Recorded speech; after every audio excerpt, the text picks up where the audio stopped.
Coming up, it's a massive weekend in Austin. We've got a top 10 softball showdown, Texas and Oklahoma in the Red River in baseball, and the NFL draft just a week away. All this and more coming up on the 1-0 Sports Show.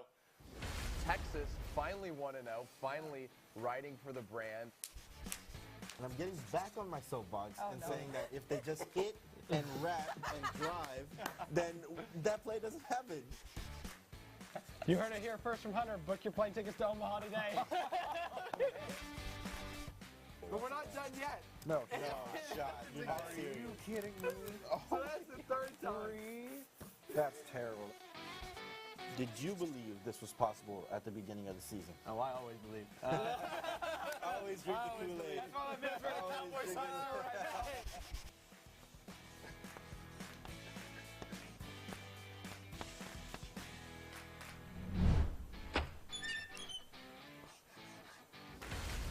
Welcome into the 1-0 Sports Show. I'm Adam Ogburn, joined alongside me, Michael Alvarez. Michael, how are you doing this morning? I'm doing good. I'm just glad we are finally finished with classes for this semester. We were able to push through it. I was able to get through a lot of things. I'm just excited to be here this morning. I know the semester's flown by. It's crazy. It's already late April. We got the NFL draft coming up next week. It's definitely flown by. We've got a jam-packed show. Really cool softball coverage coming up a little bit later in the show. We've got Jordan Mitchell, the Austin American Statesman reporter, also works for the Daily Texan. She's joining us to talk Texas softball. We'll also have Sam Hutchens from the Oklahoma State student paper joining us as well. So we'll have a cool little back and forth with them, get you ready for that top 10 softball matchup coming up this weekend here in Austin. But we've got to start this 1-0 Sports Show like we do every other 1-0 Sports Show, and that's with who's hot and who's not. So, Michael, let's start with you. Who's hot for you right now? Though they did drop a game last night, I got to go with Sacramento Kings. I mean, they're coming off the Coach of the Year. They're coming off the most clutch player of the year. They're 2-1 on the defending champs. They showed signs. The Warriors showed no signs of winning a game with Sacramento in what I believe. But at the same time, they looked a little shaky. They looked a little shaky last night. I mean, they dropped the game by 16. Steph had 36. Malik and De'Aaron struggled to score. Sabonis wasn't much of a factor because I think Sabonis was out, wasn't he? What's Sabonis out? I forget. That's a heck of a question. I think Sabonis, he was either out or was on limited minutes. So it was obviously a team that struggled. They also the Warriors also lost Draymond anyway. So I mean, but at the same time, I do think the Kings are my hot team. Yeah, definitely. I was surprised, honestly, that they went 2-0 in Sacramento just with Golden State, just with a playoff pedigree. You thought maybe they would turn it into high gear, especially Andrew Wiggins coming back. But I've been impressed by the Kings, so we'll see if they can bounce back from last night. Certainly seems this is one of those series where the home team just has a huge advantage, it seems like. So I think we're probably in for a long series there. Now, for me, we're going to come back here to Austin. How about the Texas baseball offense? Michael, they've scored 47 runs in the last 4 games, 50 hits in those games. They scored 20 alone against Abilene Christian in just 6 innings midweek this week. Garrett Gilmet, he has 9 RBIs the past 4 games. Peyton Powell's added 4. Jared Thomas had 4 alone on Wednesday. The pitching was a little bit up and down the Baylor series. They blew some leads they shouldn't have, struggled with walks, but the offense has been A-OK. 47 runs in 4 games doesn't get much better than that. I mean, they were shaking me this year when they started off 0-3. I mean, the team looks like they're having a rebound year. They were projected to finish, I think, second and third last in the Big 12. Now they've completely flipped that around. They're ahead of the Big 12 at the moment.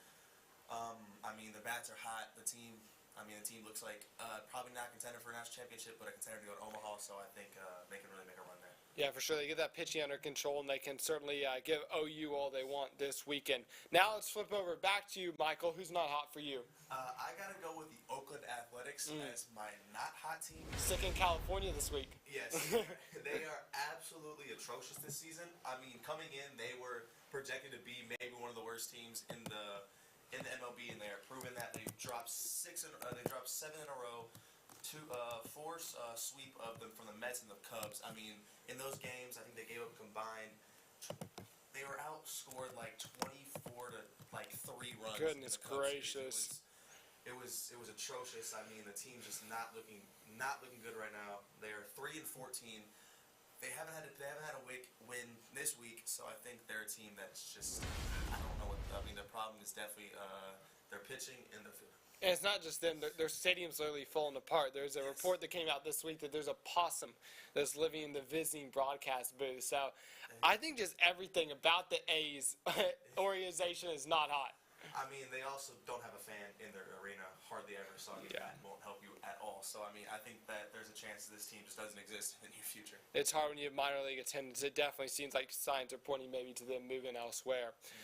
My who's not, we're going to go to the NBA playoffs last night. The 76ers and Nets, and we've got a little bit of a ref show.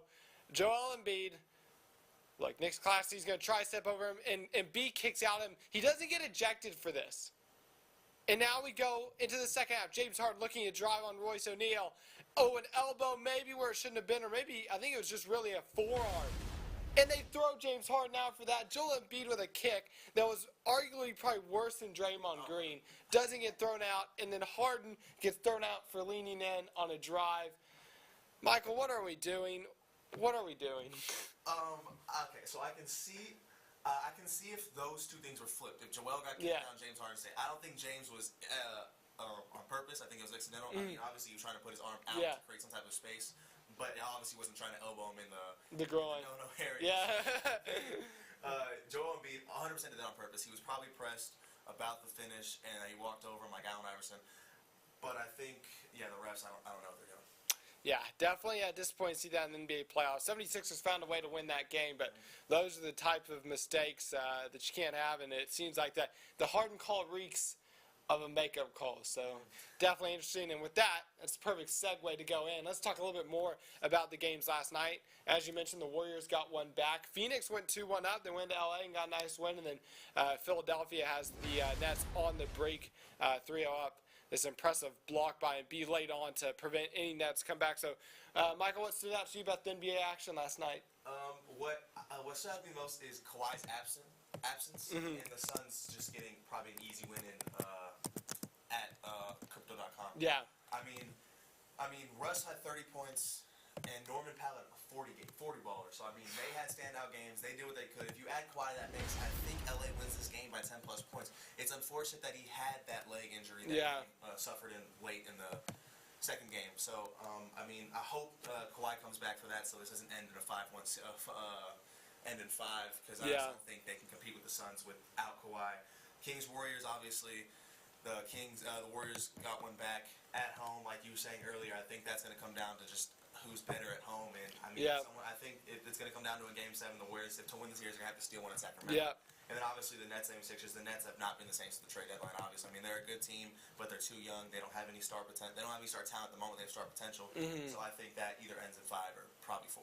Yeah, injuries have been a big problem this NBA postseason. Look at Giannis been banged out, John Morant's been banged out, now Kawhi's banged up. But big win for the Suns. They bounced back. Devin Booker 45 last night. He's been showing. He's like he had 40 or 38 in Game 2 as well. So I mean, he's had quite the stretch of 2 games this year so far. I called out Jordan Poole on Wednesday. Bounced back, only 4 in Game 2. Bounced back with 16 last night. So impressive win for the Warriors. So 17-point victory. That, like I said, it seems like a home court series. There's also supposed to be another big game last night, and that was Texas softball against Oklahoma State. The weather pushed that one back. So, like I said, well, the coverage of that coming up. Can't recap that one because it didn't happen.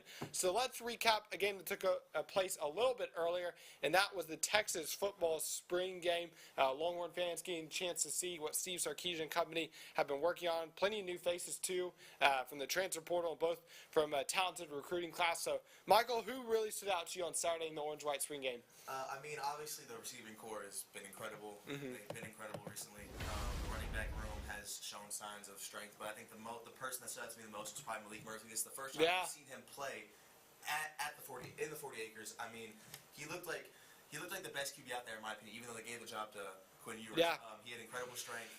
He had incredible connection with the receivers already, and he looks like a linebacker out there. He's 6'5", giant, just a giant dude. He's a dual threat quarterback that I hope can get some meaningful reps this season if Quinn either does not show what he should be doing or maybe God prevent an injury. So I mean, I would hope to see Malik come out for something like that. I thought Malik, I thought he looked like the better quarterback on Saturday. Had some really nice throws, and it just wasn't the deep ball to Jonte Cook. He had a couple of nice, really floated balls to DeAndre Moore, kind of the 15 to 20 intermediate range variety that looked really good. I was impressed with the backfield. I thought Savion Red looked really, really explosive at the running back position. He could be an interesting little jack-of-all-trades player.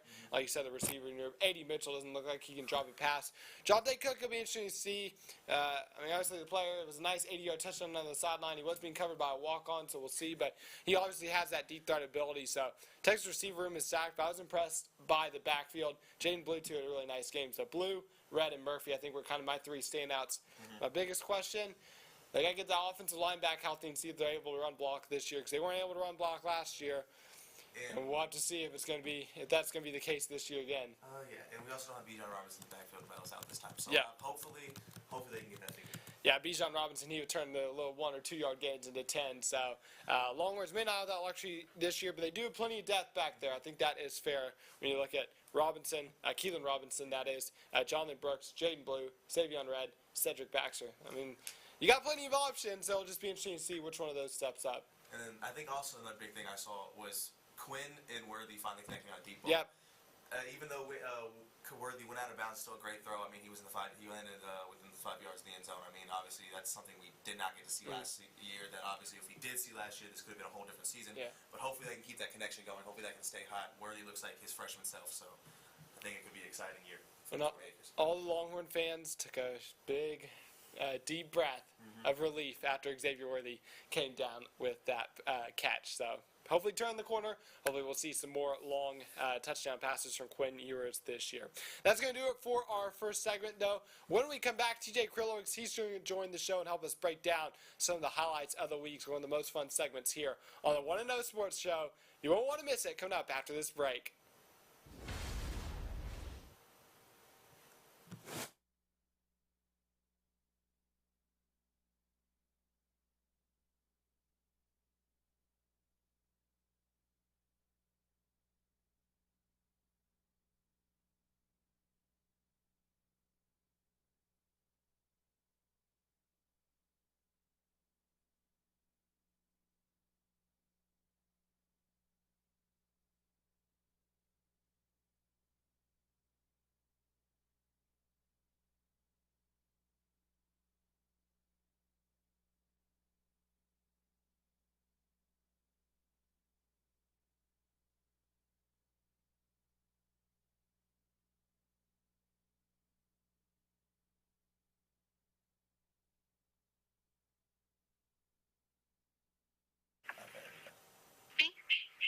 Raise my voice a little bit better. Hopefully that was maybe the issue. I may have been a little bit quiet. Hopefully it wasn't the mic somehow. I'm not picking up one person, the other.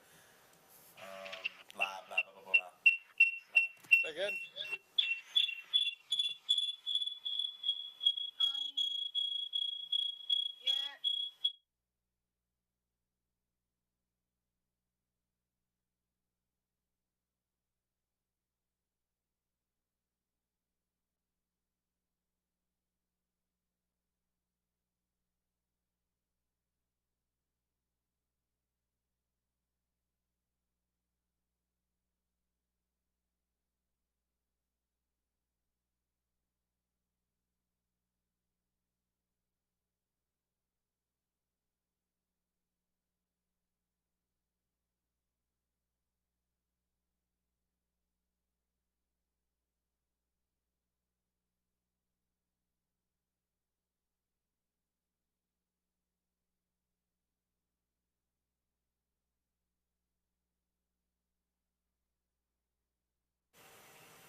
Welcome back into the 1-0 Sports Show. It's time for one of our favorite segments here. It's time for Versus, the highlights of the week.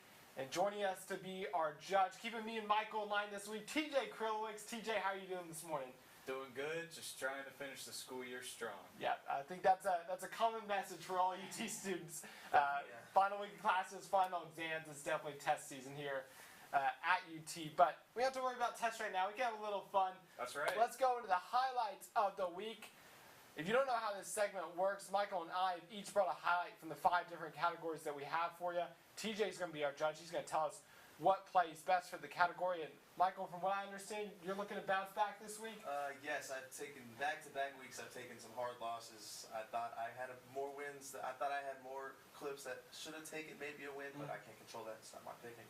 But hopefully I have some plays in here that can give me the edge. Well, let's start the bounce back right here with the NBA play of the week for you, Michael. What you got? I got to go with Game 1 of the Lakers Grizzlies series with Rui Hachimura having a generational talent game and a dunk on Jared Jackson Jr. rising over the top on a Defensive Player of the Year candidate. I mean, it was just oof. And I mean, he had the end of the game with almost 30 points. So I think I don't know. That wasn't. Might be a Laker bias there. I'm a Lakers fan. Yeah. But I did like the play. Yeah, I'm going to go with another big postseason dunk. How about this one from Cam Johnson on Joel Embiid?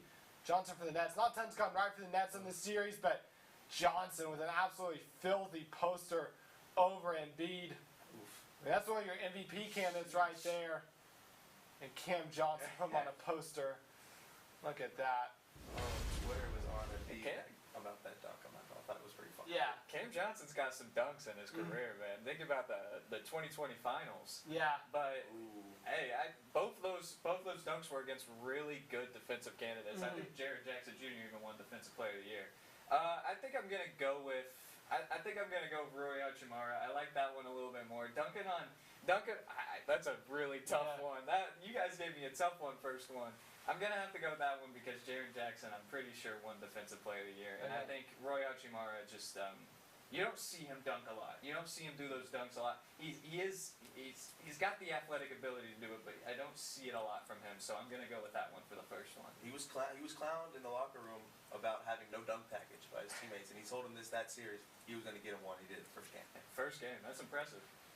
Now let's switch gears. Let's go back to the regular season. Let's talk a little MLB. Michael, what's your best MLB play from this past week? I got the home run king Aaron Judge robbing Shohei's home run, Ooh. and then in the same inning hitting himself a home run. So he goes up, go ahead and steal one off Nice. the wall. Two of the biggest stars in baseball right Steal there. steal one off the wall. And then in the same inning, the bottom of the first inning, he goes ahead and he gets his one right down the strike. See ya. It was he's the home run king. He's gonna take one and he's gonna hit one. So you know what can you say? It's just what you expect out of him. Took one run away and added one for his team. He just stole that. He stole that run. He stole a point. A center fielder his height is like a cheat code. Oh Yeah. it was like 6. Was it 6'6"? Yeah, it's ridiculous. I'm gonna go with this. This little baseball, maybe some cricket in here. Look at this from Nick Ahmed of the Arizona Diamondbacks. He's gonna hit this one off the bounce. Wow. A 2-run double down the line left field. Be easier to see coming up on the replay when they have the ball tracer on it. I've never seen this before. Look, this pitch is going to go into the dirt, come up, and Ahmed off the dirt, come back up. That's pretty impressive. He went down to get that one. Yeah, I think pre-pitch he was destined. He was gonna hit Yeah, that ball. he was Like, like, that was in his mind that he was gonna swing that ball. Hey, I appreciate the dedication. Oh yeah, I He mean could have a career in cricket with a hit like that. Oh yeah, y'all are giving me some hits. These are some good highlights. I think I'm gonna have to go with Nick Ahmed because that's just something that you don't see every day in baseball. That's fair. The throw it. I mean, the even swing at that in the first place is pretty crazy. But the hit it off the dirt is pretty insane. Aaron Judge, I mean, robbing it and then hitting that home run. He does that a lot. You can't expect that out of him, to be fair. That is very impressive, though. It's very. I mean, he might win MVP again, but I'm gonna have to go with Nick Ahmed. That's a true all-around play right there. Doing it all for the Yankees. Yes. Now let's go back to the playoffs. How about some hockey? We don't talk enough about hockey on this show. So let's get our NHL play of the week from the opening round of the playoffs. Michael, what do you have? I got Roop Hintz of the Dallas Stars. Rupe Hintz of the Hey, Dallas let's Stars. go. Hat trick in game 1. Oh, Just insane. You're gonna give. I mean, they won this game. I think 7-2, 7-3. yeah. Just and then tying your opponent's goals in a game is pretty impressive. Mm-hmm. So I think it was quite the showing. I'm pretty sure my man right here was watching it. They needed that bounce back, man. After double yeah. overtime heartbreak in game 1. Most Oh, yeah. definitely. was a great bounce back win for them. And goalie was not happy there. Catering to the judges. Oh, maybe a little bit. Maybe just a little bit. I'm gonna go north of the border. We got a little bit of Oilers and Kings action here. Let's take a look at it with Clem Costin of the Edmonton Oilers. He's gonna steal away. Look at this, taking out 2 defenders, and look at this, a laser into the bottom corner from Costin. That's a go-ahead goal. His first career playoff goal. Here it is again. Costin taking out the defenders right into the bottom corner. Just an absolute laser from him. Great time to score a go-ahead goal. So we got Stars hat trick, got Costin with the go-ahead goal. 2 players who play a huge role in their team's evening the series. TJ, who are you going with? I'm gonna thank you for putting the Stars, but I'm gonna try to keep the biasism away. I'm gonna have to go with the Oilers player. I think it's just it was a very impressive hat trick, of course. Anytime you get a hat trick, it's super impressive. But a couple of his goals were breakaway goals, just no defender in sight. And that one was with a couple defenders in his sight. He had a couple. He didn't even have any help. He barely had any help, and he was able to somehow get it past the goalie. That was an extremely impressive goal. And it was much needed for Edmonton too. So I'm gonna go with that one. Playoff hockey is amazing. I love it. It's great. I've been watching it all the time in my dorm recently. Yeah. No, I'm here for it. I'm definitely here for it. It's going to be fun to watch. Michael, let's go back for you. We've done a lot of good, so now it's time for the lowlights. What's your worst blooper this week? I gotta go with Draymond Green's stomping on Sabonis. I don't know. I guess it's controversial for he thinks Sabonis is grabbing his leg here, and there was no need for that. He knows what he's doing. He knew what he was doing. This Draymond Green, he's notorious for kicking people in the nuts. So I mean, here, no surprise maybe there. I don't know why. He earned his ejection on that one. I don't think you can argue that. He knew what he was. That's not like a stumbling over a play. My man lifted that knee up and went bam. Yeah. Yeah. He was hoping to get away with it, but I don't think he was going to get away with it. Yeah, I'm going to go over the baseball diamond for this one. The President's Race is a great tradition at National Park, but how about the Oriole, the hit on Teddy Roosevelt? Then he holds up George Washington. George Washington's down. Lincoln, what are you doing? Lincoln's just standing there, allows Washington to get back up. You know, I think Lincoln had money on Washington in this race. You know, just the chaos of that President's Race. We've got the Oriole taking out Teddy Roosevelt. We've got Lincoln standing around when George Washington gets up and wins the race. That was one of the crazier President's Races, I'd say, and I don't know, man. There are a couple bloopers on that one. I did not know that was a thing. I did not know the mascot, giant presidents had a race. It's real. They got all these kinds of races in baseball. I think if the NBA is going to investigate the Mavs for tanking, there needs to be an investigation to Abe Lincoln, man. Because my man no one stopped him. He was just standing there. He wanted the draft pick. He didn't want to be in the play. Yeah, exactly. Yeah, he had money line on. He had money line on watch. Yeah, the money line. I'm going to go with Draymond. It's just Draymond. It's notorious. It's just a classic Draymond moment. Like, why are you stomping on a guy's ribs? Like, I get it. It makes it better when he's like saying that he's in the right because he grabbed his ankle. It's just, come on, man. I don't understand it anymore. Draymond's just he makes so many crazy. He does so many crazy things. So I'm gonna go with Draymond. And he's got a media future ahead of him. We'll hear all about it coming up on TNT. Oh yeah. That's a low light, but let's end with the highlight of the week. We're talking about a lot of sports, and so we're going to open this up to any sport you can find the best miscellaneous sports play of the week. Michael, what do you have for us? I think since we've started talking about either hockey or this segment right here, I've always brought in a hockey. Yeah. I just think it's funny, and it's always a fight. It's my favorite part of hockey. So I have the NYPD and the NYFD brawling their charity game. Just Dang, these guys squared up. I mean, it's you have the right to remain silent.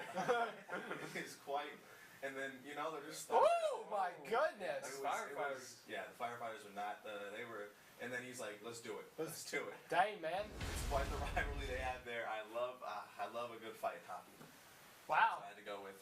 I'm surprised the first responders going at each other. I would not have expected that in the police department, fire department game. And the police department lost. Yeah, I thought they were trained. I thought they were trained to handle situations like that, but obviously the fire department might just be a little bit better. Dang.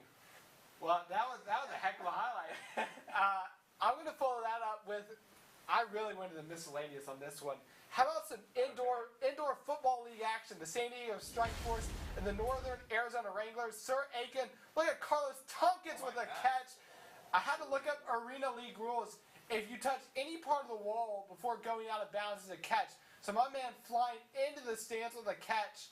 Oh my goodness. San Diego lost this game 48-9, but hey, that's a heck of a highlight right there. That's probably where their only touchdown came from.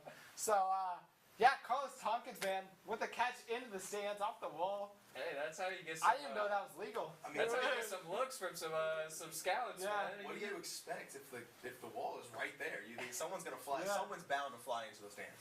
You just got to get a foot on the wall, I guess. I guess so. Gotta love the arena football. Oh, these are some tough ones. It's a tie game too. I think I'm gonna go. I gotta go with the fights. The fights. Hey, We did it.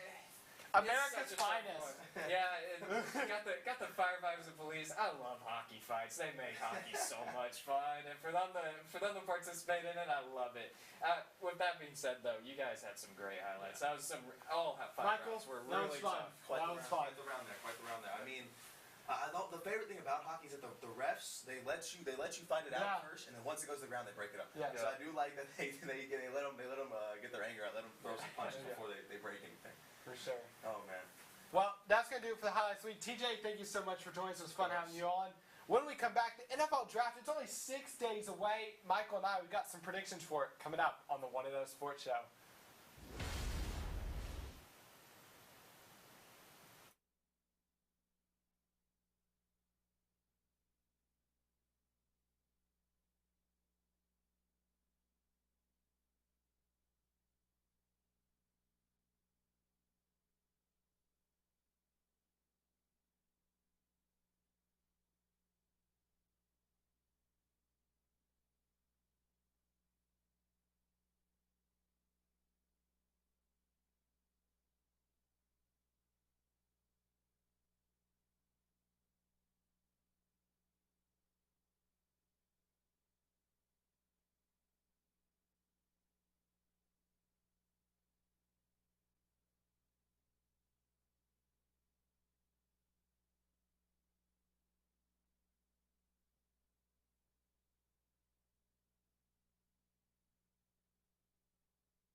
Welcome back into the One and O Sports Show. It's time for our segment BS or Real Talk. This time it's going to be NFL Draft related. We got a couple of questions.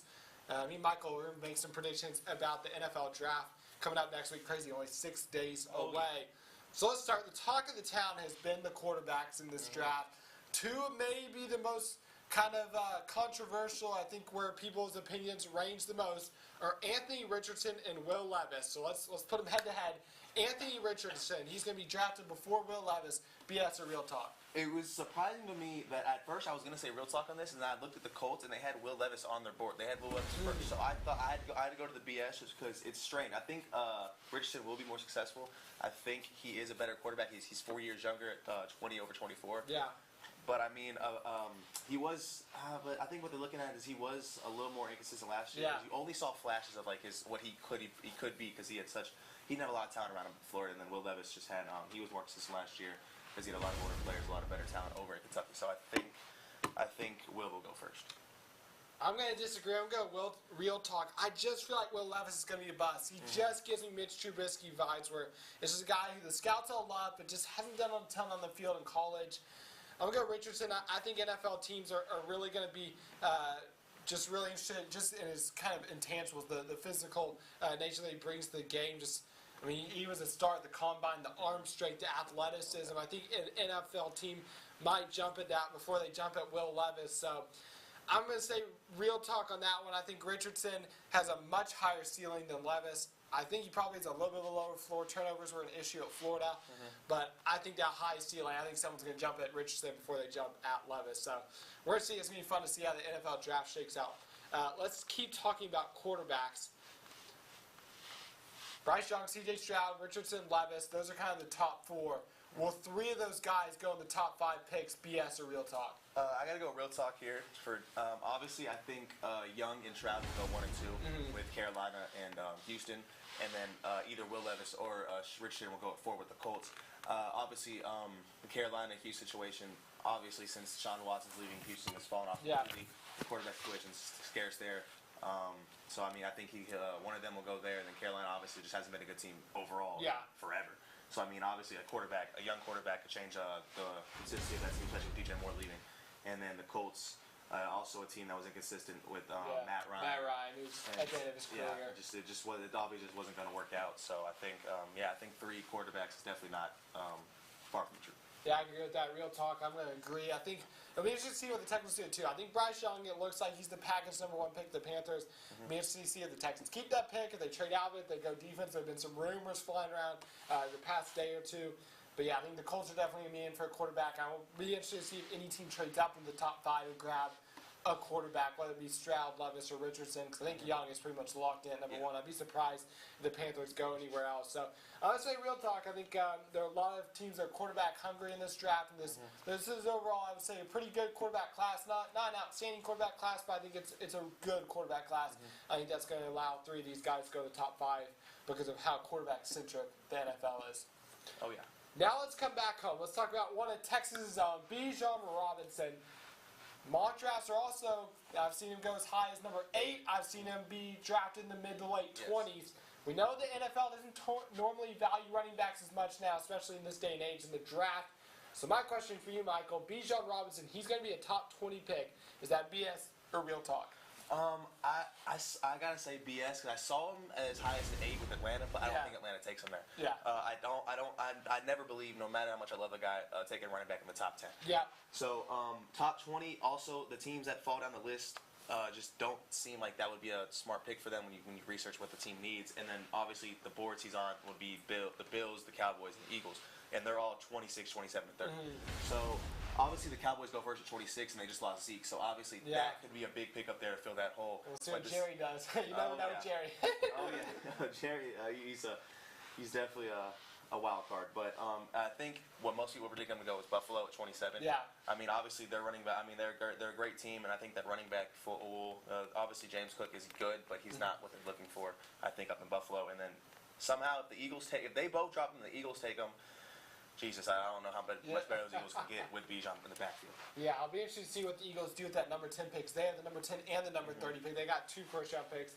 I'm going to disagree. I'm going to go real talk because I think I've seen mocks where he goes in the late teens I saw the Commanders and the Lions, which are a little bit interesting, but that's late teens. I've seen the Eagles at 10 maybe taking him. I don't know if they take him that early, but I could also see a team trading into the late teens to go grab him. If you're looking at the Bills or if the Eagles even trade back. So I just think for someone as talented as Bijan, and I think late teens is a realistic expectation, especially with how trades tend to go on draft night. So I'm going to say real talk. I think someone jumps at the chance to take him, whether it be the Eagles at 10 or whether someone either picks him in the teens just because he's the best available or someone trades into it.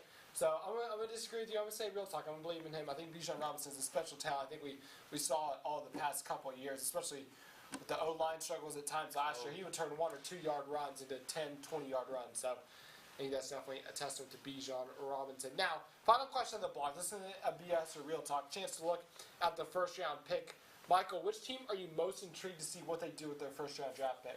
Obviously, there's team. You have the Texans. You have Carolina up top, who obviously get QB. So obviously, I mean, it's pretty obvious who they're going to go for. So I'm going to take it all the way back to hometown favorite, the Cowgirls, who just lost. So obviously, they have the chance if Bijan falls down to the 20 spot, they have a chance to take him because they're a team on the board that's looking for him. And obviously, with Zeke gone. You add him into that offense. The offense is really good. It's potent. Besides Dak's struggles, I mean, I think if you give Bijan a good line like the Cowboys have, that can finally just show what he's capable of doing. So I mean, that's the team. I just see if they snag him, they'll probably finish on the same place they always finish, and maybe somehow they might make a push. It might be their year. They say it every year for the past 25 years. It might be their year. I don't know, but I'm excited to see what they grab. Well, because the interesting thing with them too is Tony Pollard's come off an injury. He's not going to be healthy week one, so they kind of have a running back desert now after having two really solid running backs last year. So eventually, to see there, just to see if Bijan gets there. You never know with Jerry Jones, honestly. It's always fun to see what the Cowboys are going to do on draft night. I know my dad is still angry that they drafted Tucker Charlton over TJ Watt. I'm sure there's some regrets there on the Cowboys side. I'm going to stay in Texas on this one. I'm going to go with the Houston Texans. They are my hometown team. But I think what they do at number 2 is going to have a huge impact on this draft because it seemed like it was going to be quarterback 1-2. And they had probably Bryce Young 1 and CJ Stroud 2. But now their questions are the Texans going to just go with the best available and go Will Anderson at 2? Are they maybe even going to talk to teams and see if anyone wants to trade up at 2? I think there's a big question mark, and it's been getting bigger the past couple of days about what the Texans are going to do with that number 2 draft pick. And if they don't go C.J. Stroud there, if they trade down, that's going to have a huge impact on this draft. So I'm going to go with the Houston Texans just because of how much they can shake up the draft at number 2 pick. If they go C.J. Stroud, then I think it's pretty much kind of what we've been seeing. But they could really shake up this draft if they go Will Anderson or if they trade down. Because I think if they go Will Anderson, then you have teams starting to maybe clamor about trading up and trying to grab C.J. Stroud. So I think that Texans number 2 pick could have a huge effect on this draft. I mean, if the Texans, if they don't take Stroud and they trade up for Will Levis, obviously, I mean, I guess they're relying on Davis Mills to carry them to the promised land early. So I mean, it would be very interesting if they choose to pass up there. But it could also just make the draft a whole lot crazier. They made a mess out of that week 18 win over the Colts, man. They just need not to go for 2 and to lose that game, get the number 1 pick, get Bryce Young. But I think it was Lovie Smith's party gift to the organization. So we'll see. NFL draft is going to be fun. It's going to be fun to see where these quarterbacks end up. Definitely a lot to look for next Thursday night. That's going to wrap it up for this segment. When we come back, it's time to talk about the big softball matchup in Austin this weekend. Number 3, Oklahoma State. Number 7, Texan. We've got Statesman reporter Jordan Mitchell in the house. She's going to come talk about the game with us. And Sam Hutchens will be calling in from Stillwater, Oklahoma to talk about the Cowgirls softball team as well. We'll get you ready to go for the action coming up this weekend when we return on the 1-0 Sports Show.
actually know him.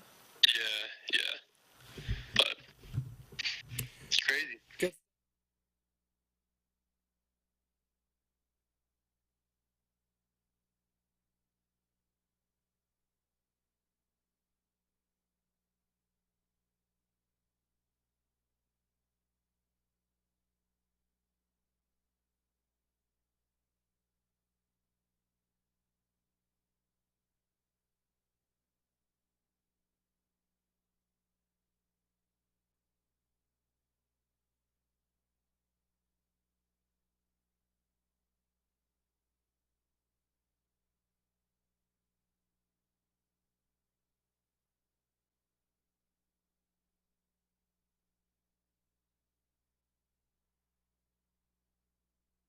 Oh, what? Ours is not for like 2 more weeks. Yeah. Jeez.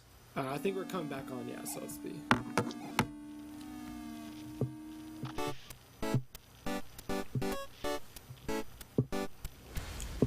Welcome back into the 1-0 Sports Show. We've got two special guests joining us this block. We've got Jordan Mitchell here in studio. Jordan, friend of the program. How are you doing this morning? I'm doing the best I can. It is finals week. I am drowning in articles and essays, but I'm handling it a lot better than I thought I would be. There you go. Typing out 1,000 words a minute this week. Oh, yeah. And then joining us by phone all the way from Stillwater, Oklahoma, we've got Sam Hutchens, a sports reporter for the Ocali. Sam, how are you doing this morning? Jordan, Adam, I'm good, y'all. I'm glad it's not finals week. I guess I'd be doing a whole lot worse in a couple weeks when it is for us up here in Stillwater. So, man, that's unfortunate timing for you guys. But, no, I'm doing well, and I'm excited to break this series down. Yeah, Sam, he's got a lot more free time to enjoy some great softball action this weekend while the rest of us finish up our finals and essays and stuff. But let's jump right into it. Sam, we're going to start with you. Obviously, Oklahoma State, the Cowgirls, man, y'all made a run to the semifinals last year. Now ranked number 3 in the nation this year, so keeping up that hot streak. So, Sam, what's impressed you most about this Cowgirls softball team this season? Sure. I guess I'll say it's winning the close games because the Cowgirls, they're 39-5. So they haven't lost a lot of games, but there's been plenty of games where that record could be a little different. They could have eight or 9 losses, but I mean, I jotted a couple down here. They beat Virginia Tech 10-9, Florida State 3-2. They beat Arizona State 1-0, and they beat Baylor by 1. So it's the Cowgirls have done a good job of in those tight games against ranked teams, against top 10 teams in that kind of College World Series atmosphere or Big 12 tournament atmosphere. They've been pretty good. So I guess that's the thing. I'll throw up the massive asterisk of it hasn't been like that lately, and we'll get into that. They're coming in on a cold streak.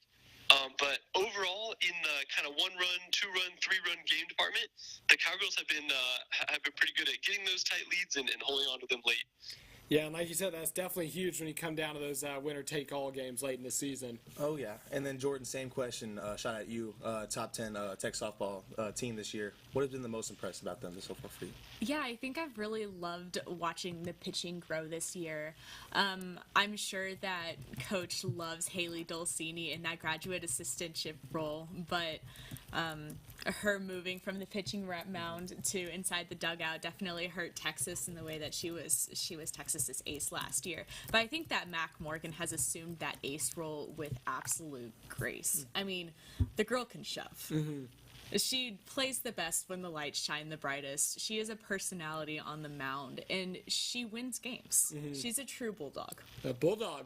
A hard-hitting analysis from Jordan Mitchell. The Longhorns have a bulldog on the mound. So, Sam, let's circle back to you now. Let's take a look at this series this weekend. Obviously, a big series.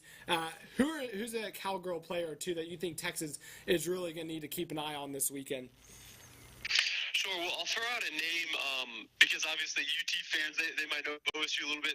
Teams played like 5 times last year and played in some of the most important games you can play in last year.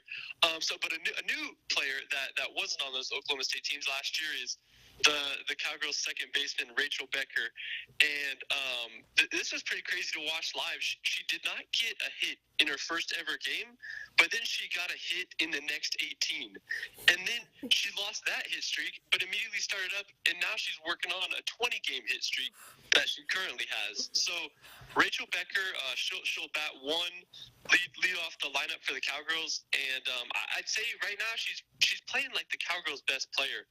So I'd watch for the second baseman in the lineup, and then another player who could make an appearance to the lineup is actually the pitcher, Lexi Kilfoyle, who Kelly Maxwell still is holding on to, I'd say, the ace role, but Kilfoyle's probably pitched just as many innings this year off the top of my head. And Lexi Kilfoyle, who's also a transfer, she's lately been getting some time and been getting some at-bats. So she batted a lot at her previous school and hasn't done too much of that here at Oklahoma State, but with the Cowgirls just kind of trying to find something in the lineup, they've thrown Kilfoyle into the mix a little bit and gotten her some at-bats. So it's been up and down for her. She got a clutch single in her last at-bat.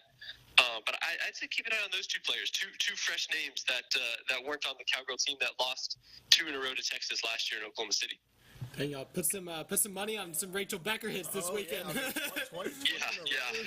I'm expecting one now. Yeah. And then obviously, Jordan, for UT fans, you know a lot about star players. Obviously, like their bulldog on the mound. But who are some potential X factors the Longhorns have for this series? So I'm actually going with a couple of newcomers too. I'm going with the freshmen. Middle infielder Leanne Good and catcher Reese Atwood have just been such core components of this team. I mean, I think that both are hitting at around like 300, above 300 right now, and they're also accounting for like 30-something% of the team's home Jordan runs crunching some numbers last night, doing some long division. I will also say that with Mary leaving to go play professional softball, there was a void in that catcher role, and Reese has been able to assume that role with as much grace. I mean, I can totally see her being like first team big, like all Big 12 within the next couple of years. Yeah, for sure. And now let's take a look to kind of the teams as a whole, what they need to do to win this series. And Sam, you mentioned it, 2 straight losses for the Cowgirls, Iowa State and Wichita State. So what's going to be the key to them bouncing back and winning this series this weekend? Sure.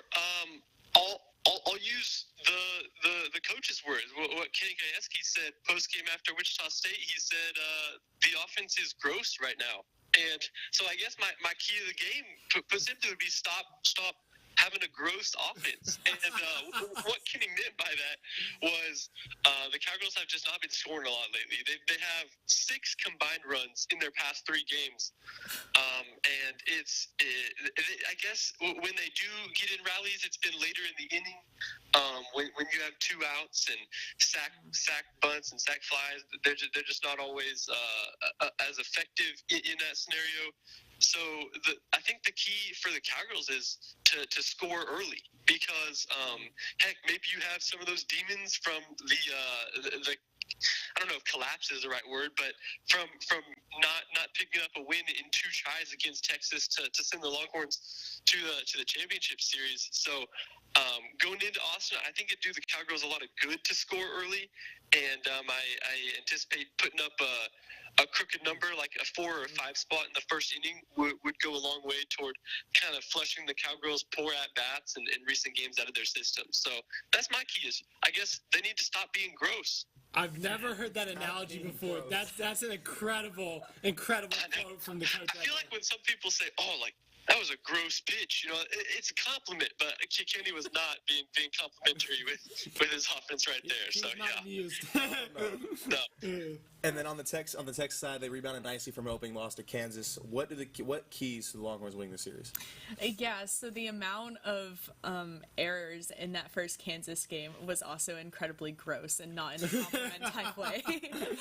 Errors absolutely kill momentum, and we know that this team just has the capability to put runs on the board and to pitch in tight situations and pull out must-wins. Things fall off quickly whenever teams have free reign on the base pads. You can't have 5 errors in a game and expect to win. I don't think any coach expects their team to win after after posting 5 errors in a game. So to take down a powerhouse like Oklahoma State, even if they are a little bit on the cold streak, not making stupid mistakes. For sure.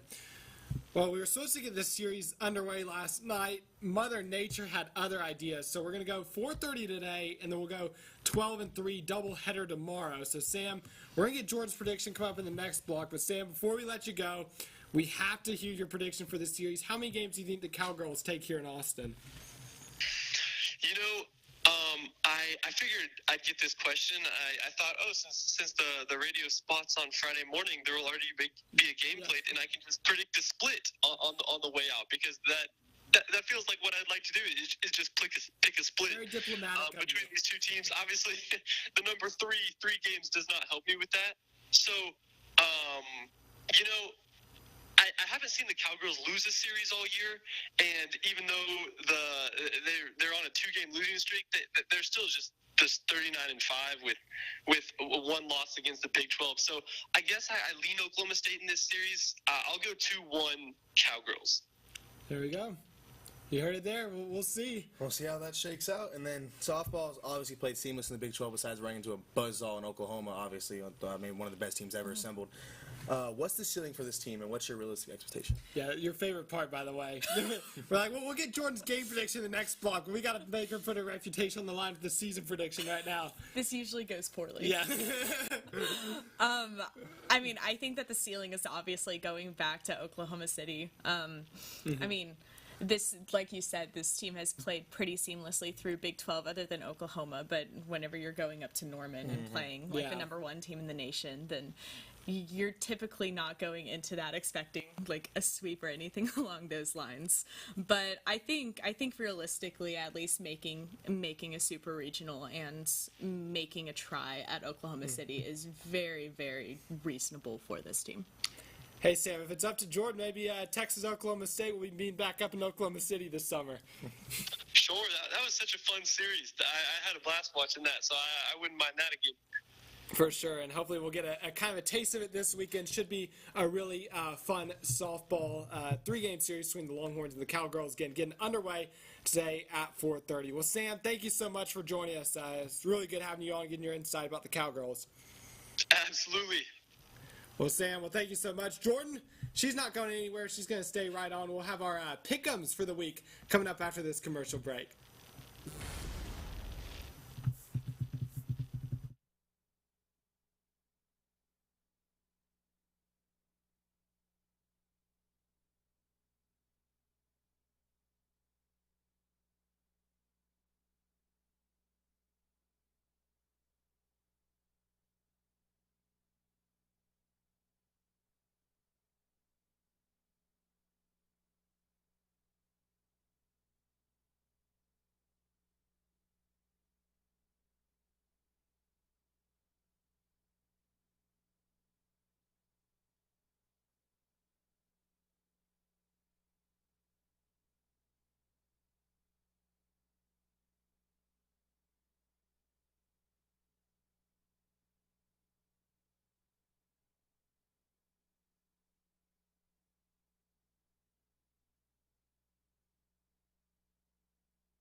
Welcome back into the 1-0 Sports Show. It's time for our weekly pick'em. We've got some expert analysis coming from the panel who's been watching hours and hours of footage to get you these in-depth expert picks.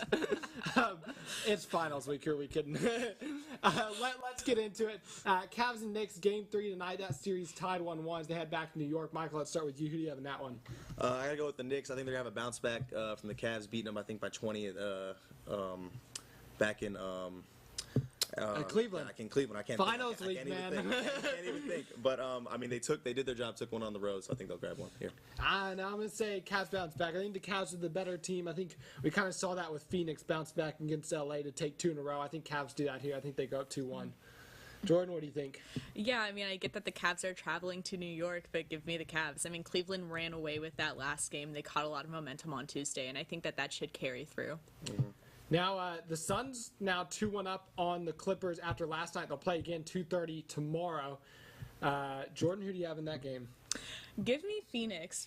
We don't really have a timetable on Leonard's injury at the very moment, and just by like columnists from the LA Times, I can't remember his name. The Clippers are like 3-10 without Leonard and George in their lineup, so I think Phoenix is the easy choice here. I think that's a great pick. As long as Devin Booker's dropping 45 plus, Oh, yeah. I think the Suns are looking good. Give me Phoenix. They're going to go 3-1 up. Hey, I think Phoenix, they might be my pick to go to the NBA Finals right now out of the West. So I like what I'm seeing now in Phoenix. Michael, who do you have in that one? I have to agree. If Kawhi does not come back, you're not going to have a Norman Powell, Russell Westbrook masterclass game every game. There's too much firepower in Phoenix. I got Phoenix probably in 5. Kawhi doesn't come back anytime soon. Interesting one now out. Bucks and Heat. The Heat got one from the Bucks surprisingly in game 1. Bucks bounced back in a big way in game 2. Now we'll go to Miami tomorrow, 6:30 on ESPN. Michael, who do you have in that one? It looks like Miami stole a game in Milwaukee only because I think Giannis went out. And obviously the second game, the Bucks figured it out. They figured out let's kick Giannis out of their offense. Tyler Hero is obviously more of a factor apparently to winning for the Heat because he was also out. So I got to go Bucks. Yeah, I agree. I think the Bucks they figure out how to win without Giannis if he's out again, and they're just objectively a way better team than the Miami Heat.